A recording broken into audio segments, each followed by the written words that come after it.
E aí pessoal, tudo bem? Professor Jossana de Física novamente. Hoje vamos falar sobre escalas termométricas.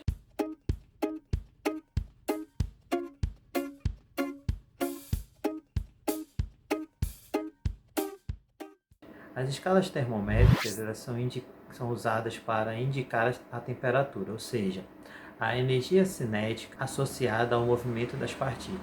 No Sistema Internacional de Unidades, as escalas termométricas possuem três tipos diferentes de unidade: a escala Celsius, a escala Kelvin e a escala Fahrenheit.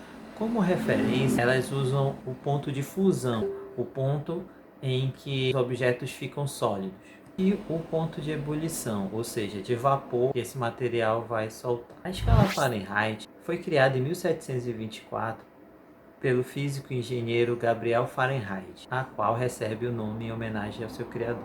Nos Estados Unidos e na Inglaterra, essa é a escala mais comum. Ela possui como símbolo essa letra F aqui. O ponto de fusão da água é 32 graus Fahrenheit e o ponto de ebulição é 212 graus Fahrenheit. A escala Celsius foi criada em 1742 pelo físico Andrew Celsius e também recebe o nome em homenagem a ele. O ponto de fusão da água em Celsius é o equivalente a 0 graus e o seu ponto de ebulição é 100 graus Celsius. A escala Kelvin, também conhecida como escala absoluta, pois tem como ponto de referência o zero absoluto, foi criada em 1864 pelo físico, matemático e engenheiro William Thomson. E, curiosamente, ela recebe esse nome, ele é um dos únicos que não leva o nome do seu criador, porém ela leva o apelido dele, já que ele era conhecido como Lord Kelvin. Na escala Kelvin, o ponto de fusão da água é o equivalente a 273, já o seu ponto de ebulição, 373 Kelvin. A partir da comparação entre as três escalas, é possível utilizá-las para encontrar o equivalente de uma temperatura na outra. Veja o exemplo a seguir.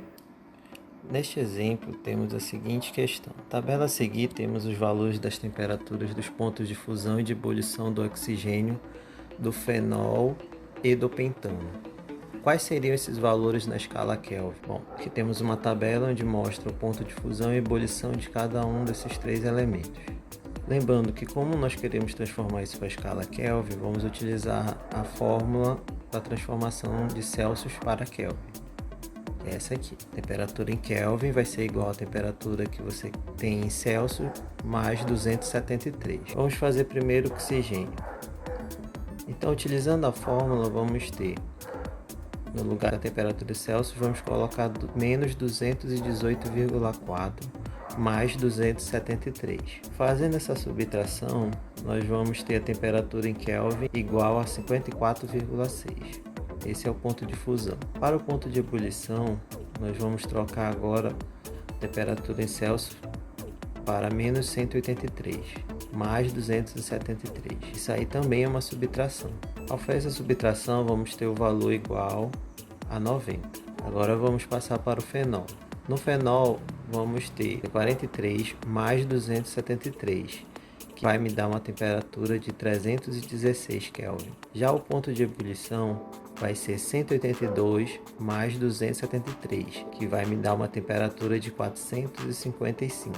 O pentano vai ser menos 130 mais 273. Outra subtração onde o resultado vai dar 143.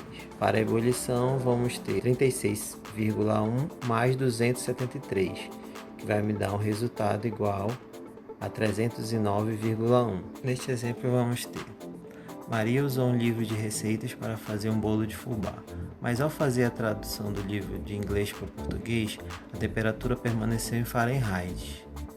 A receita disse que o bolo deve ser levado ao forno a 392 graus Fahrenheit e permanecer nessa temperatura por 30 minutos. Qual é a temperatura em graus Celsius que Maria deve deixar o forno para não errar a receita? Bom, vamos utilizar a fórmula de transformação de Celsius para Fahrenheit. Sabemos que a temperatura em graus Celsius deve ser dividida por 5, assim como a temperatura em Fahrenheit menos 32 deve ser dividida por 9. Ao substituir a temperatura de 392 no local onde fica a temperatura em Fahrenheit, vamos ter a subtração de 392 menos 32, que vai dar 360, que vai ser dividida por 9, que vai dar 40. Após isso, vamos passar o 5, que está dividindo a temperatura em Celsius, que queremos encontrar, para o outro lado da igualdade, ficando 40 vezes 5, tá? Que vai me dar uma temperatura em Celsius de 200 graus. Bom, espero que tenha ficado claro para vocês como fazer essas transformações. Agora é hora de colocar em prática. Um abraço, galera!